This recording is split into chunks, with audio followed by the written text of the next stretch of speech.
Okay, I didn't mean to stay this long. I'm glad you did. You know, as much as I feel like having Spinelli around, it's really, really nice having you to myself.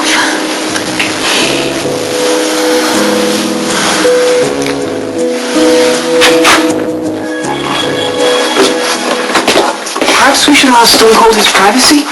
Are you serious? Jason's probably smoothing cement over someone as we speak. Unless he's upstairs in slumber, in which case our activity might be a bit intrusive, don't you think? Take it from me, sometimes you just need to put yourself first. And besides, we're planning our wedding. We need space to spread things out. My apartment's too small. Miss Maximista has shed her inhibitions regarding our upcoming nuptials. Well, I almost lost you, Smelly, and if Johnny hadn't been in that warehouse, I'd be trying to figure out how to spend the rest of my life without you. Instead, we get to plan our wedding, which makes me the happiest bride on the face of the planet. Okay.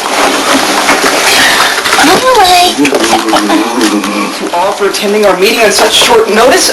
Jacko and his bride are thrilled that you're going to be part of this process. I'm so sorry to interrupt, but we would all love to help plan the wedding, but shouldn't we pick a place first? Oh, so far the search for an appropriate venue has proved fruitless. Yeah, it's a difficult decision. Figuring out where to get married makes it all very real. Well, Maximista and I fervently desire our nuptials to be real, don't we? Oh, absolutely, and Robin is right. The place is key. We just haven't been able to decide on anything yet. One thing we do know for sure is we want Christina and Molly each to do a reading. Yes, Christina Shakespeare and Molly Elizabeth Barrett Browning, respectively, of course. And yet the poets will flesh out... I'm sorry to get all practical here, but I'm with Robin. It won't matter what Molly and I practice reading if you guys don't know where you're holding the ceremony. Okay, how about we all try to think of one beautiful place that maybe Spinelli and Maxie haven't considered yet.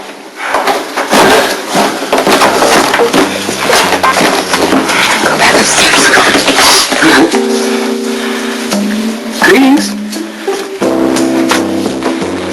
Spinelli. And lots of other people. Sam, I don't think Spinelli would have asked us to come over if he knew that you and Jason are upstairs making passionate love.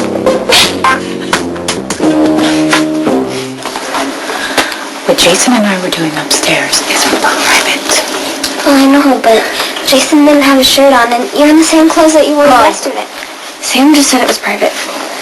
Well, I'm sorry. I happen to think it's really romantic. I mean, Jason and Sam were once torn apart by cruel circumstances, and now they're back together. Okay, sorry, I'm going to have to ask everyone to leave, please. Well, that's just rude. Okay, if I could entreat my bride. I mean, Spinelli lives here, too. He has every right to invite as many people over as he wants to help plan the most important day of our lives. That's okay, Jason. We were just leaving. Wait. Yes, we have patients at the hospital. No, we don't. We were... Yes, we do. Sorry. Ignore him. Okay. I do. Well, we shall alert you as soon as we find a place to hold the ceremony. Okay, we should go, too.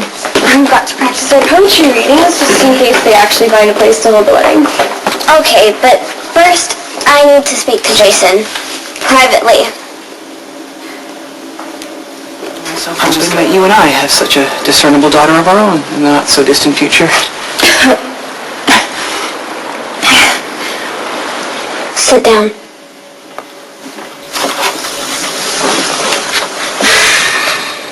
Look, I know that Sam spent the night, and that means... Okay, that's between me and your sister. You're right. But sisters are supposed to look out for each other. And there are three of us. Sam, Christina, and me. It's just like Anne, Charlotte, and Emily Bronte. Well, except we're not writers. Now, I know that Sam is brave and tough, and she went all over the world in her boat. But you broke her heart. That's also between me and your sister. Actually, it's not. Sam is a wonderful person. Yeah, I know she is. Then you know it's important to treat her with chivalry and honor. What? Jason, you have to promise you respect Sam. I mean, you can't just bail the first time there's a problem. That's not how the hero treats his true love. And you do love Sam, right?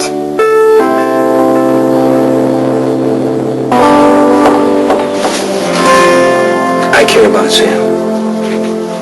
And I do respect her. So you promise you won't hurt her? I mean, Sam and I, we made mistakes, but we forgave each other. And? And it's between me and her. I'm not finished with you yet. Would you say that your love with Sam is doomed, tragic, or fated? What? Love stories have all kinds of heroes. And I think you're probably the tragic kind. Like Tristan or Lancelot. Skilled at arms and defense, but not really destined for happiness. You know what, I haven't really given that Usually what happens to the tragic hero is that the maiden he loves winds up dead. Or he does. But either way, I don't want that for Sam. Neither do I. I'll be careful. Really careful. Adventure's cool, but dying isn't. Sam deserves a happy ending. And I guess you do too.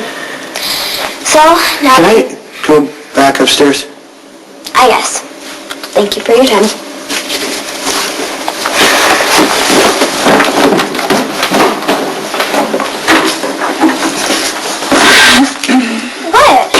What? You're coming with me, Emily. Let's go. No, I want to report on the Dakota attack. Yes, sure. Okay?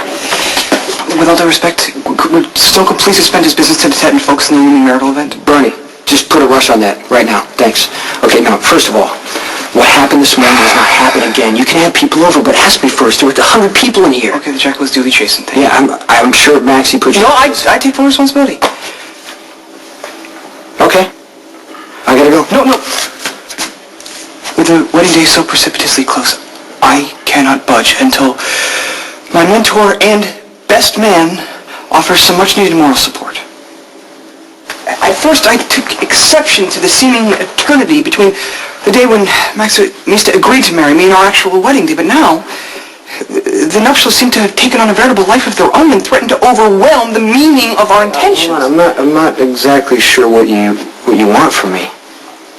Words of reassurance? A caution to stay afloat on the tidal wave of marital trappings? I don't know, tell me to focus on my vows, which will be a reflection of my commitment and undying love to Maximista. See, you just answered your own question. But maybe I just felt the need to converse with my dearest friend, fellowship, understanding, all that.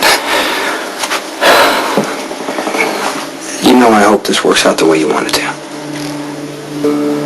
Is that a circuitous way of saying that you doubt Maximista and my love?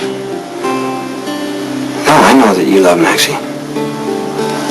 And Maxie seems to love you.